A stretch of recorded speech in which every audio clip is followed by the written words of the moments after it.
All right, we are going to chat about creatine. So, I want to talk about what it is, what are the benefits, who benefits most, what kind to take, how to take it, what to expect when taking creatine, and then some myths. Okay, so what is it? Creatine is a natural source of energy that helps your skeletal muscles flex and contract. All right, so it's found in your muscles already, but you can only get so much from your diet. And you get it through your diet through red meats, animal milk, seafood.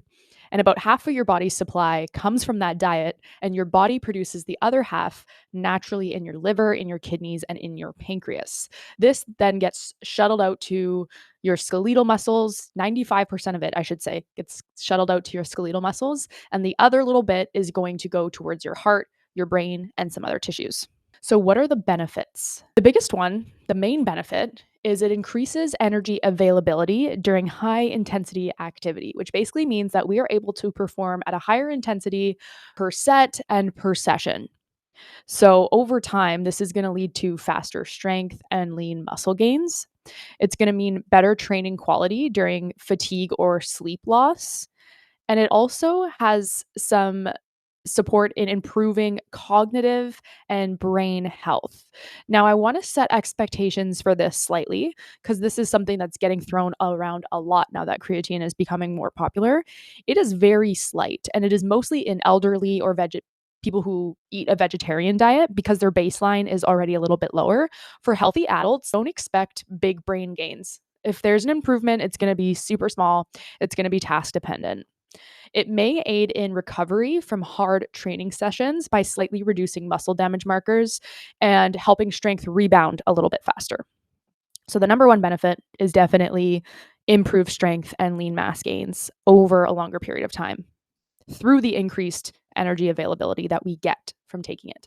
So I want you to look at like creatine as, let's say, naturally we have a gas tank of it, and naturally we might be about 30 to 50% full, and supplementing it will just eventually over time top up that gas tank. So we have a little bit more gas in the tank.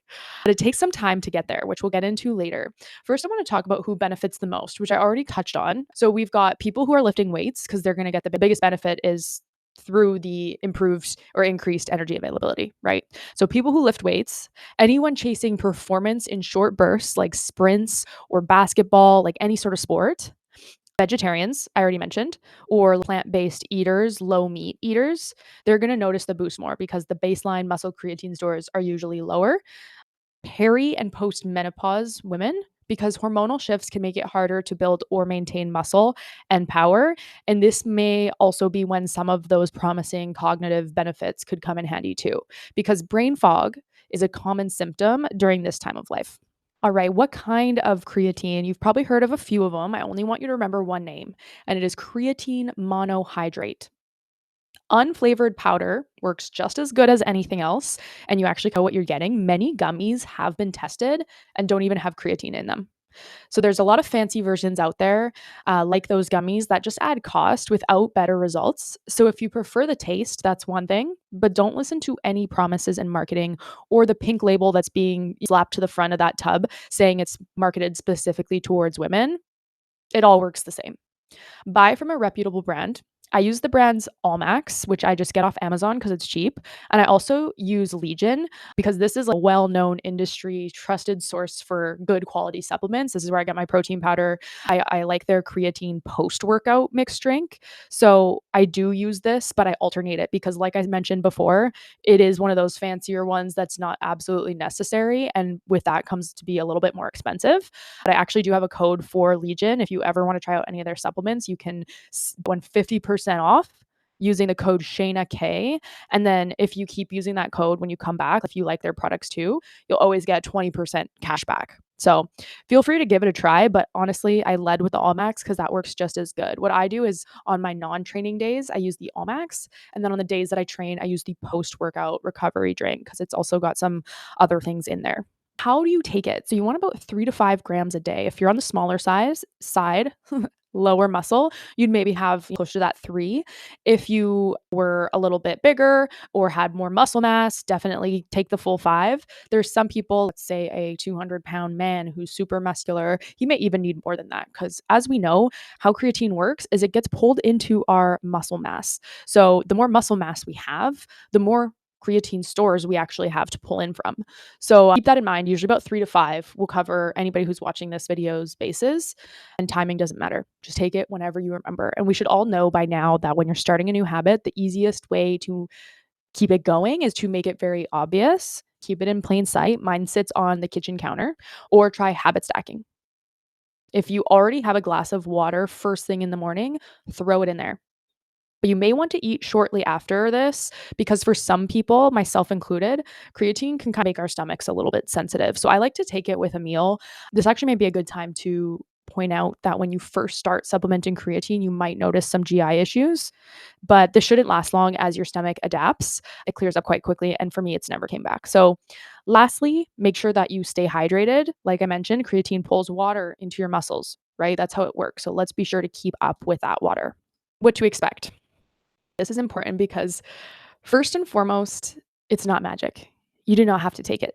The effects will not be night and day. And if it were, this is one of the first things I would have all of you do, right? You need to be training hard already. You need to be hitting your protein, getting all of the steps done, and then it can assist you in getting to those goals faster. I know it's something that I'll always take because one, I do all of those things consistently. But two, I've seen the benefit from taking it on and off for the last 7 years. I know creatine seems to be this new big thing, which is why I wanted to talk about it. I get a lot of questions about it, but I've been taking it for 7 years. It's been around and it's inexpensive. There's really no downsides, but I wanted to lead with this because I think some people get a little bit confused that it's going to have the same effect as pre-workout or caffeine. You should feel the effects right away, but it doesn't work like that. It does not work immediately. It takes about 3 to 4 weeks to start noticing some benefits, for some even longer, until our muscle cells can become fully saturated. And it does not directly increase the size of your muscle mass, or it does not directly increase your strength, but indirectly, over time, little tiny incremental changes lead to bigger gains. It allows you to squeeze out that extra rep you may have normally called it quits on. Expect weight increase. That's normal. When you first start supplementing, the scale increasing is water. It's water being pulled into the muscle, not fat being pulled into your fat cells. So keep this in mind. If you're using the scale as a tool for fat loss, focus on the actions that you know are going to get you to where you want to be and just ignore it for a while. As mentioned before, it can cause some GI issues, some tummy upset when you're first starting, or some bloating. So, if your stomach is sensitive, what you could do is try to split the dose across your day, half in the morning and half at night.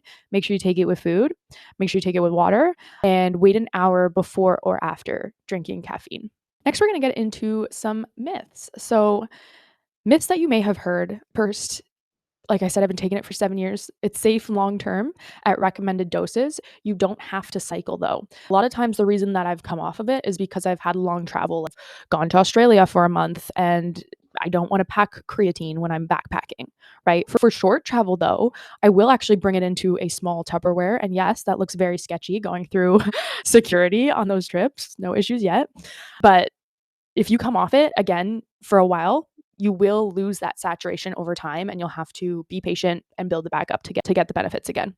So just keep that in mind, but you don't have to come off it. You can totally come off it and come on it, whatever. There's no proven link to hair loss. This is probably one of the biggest myths that I seen floating around, especially years ago, that men were saying it was causing hair loss. No studies have proved that. Sorry, dude, you're just getting older. You're losing your hair. It does not damage healthy kidneys, but let's talk about this one real quick because it's probably the one that I hear the most. Creatine turns into creatinine in your body, which is a waste product. And if you have healthy kidneys, your body has no problem peeing those out. But if you have kidney disease, your body might have a harder time peeing that out. Also, creatinine levels in your body being high can skew any sort of blood work you might be getting for some other disease or some other testing. Matt had high cholesterol and his doctor asked him to stop taking creatine because he could tell he was taking it, right? So he asked him to stop taking it so they could figure out what was going wrong and just get the blood work down to baseline. So if your doctor tells you that, definitely listen. And that's probably why. It's not because they're saying it's unhealthy. They just need to see what's actually going on without something skewing the data. Which leads me to a quick disclaimer here. I'm not a doctor.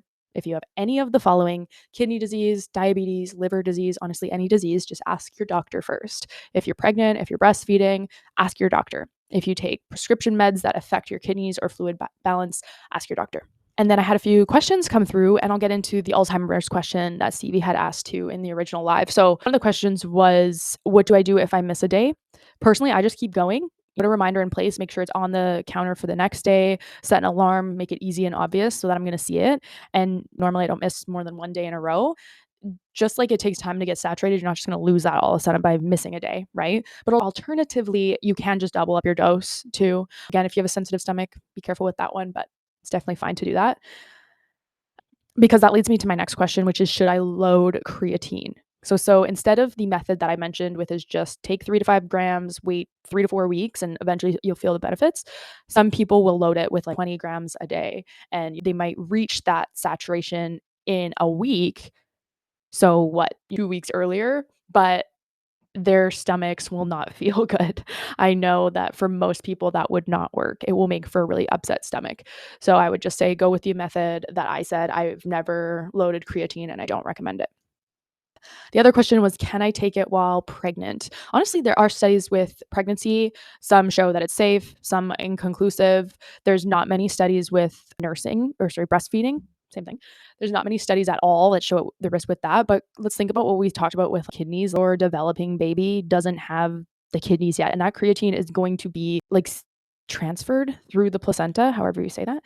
So you just don't know. Why would you? The benefits don't outweigh the possibility of any negative risk to me personally. Like I said, I know ladies that have, and through both pregnancy and nursing. To me, I just would say, not enough data. Don't need it to progress. I'll start taking it when I'm done. So hopefully that kind of helps with that question. And then, oh, yes. The question that Stevie had asked is basically how it affects Alzheimer's, and that there has been some studies showing, or at least using creatine to see if it improves neuroprotective abilities. And in mice, there has been shown some promising results. Through the studies I read, Parkinson's, I'm going to say no slowing of progression with Parkinson's, Huntington's, no, ALS, no survival or progression benefit. Brain injury, it did have like better walking distance in people with like strokes, because again, that energy availability. But in terms of brain improvements, not completely conclusive. And then for Alzheimer's, which was the question, there's some like hype press clinicals coming out, but trials are just ramping. I would err on there's no proof yet. There might be some promising things, especially in my studies that I mentioned, but we just don't have enough data on any of that yet. So basically, in summary, the biggest benefit that you're going to get with creatine is it's going to make you stronger over time. It's going to allow you to use your energy better. You still have to put in the work. It's not a magic pill, but I definitely say take it.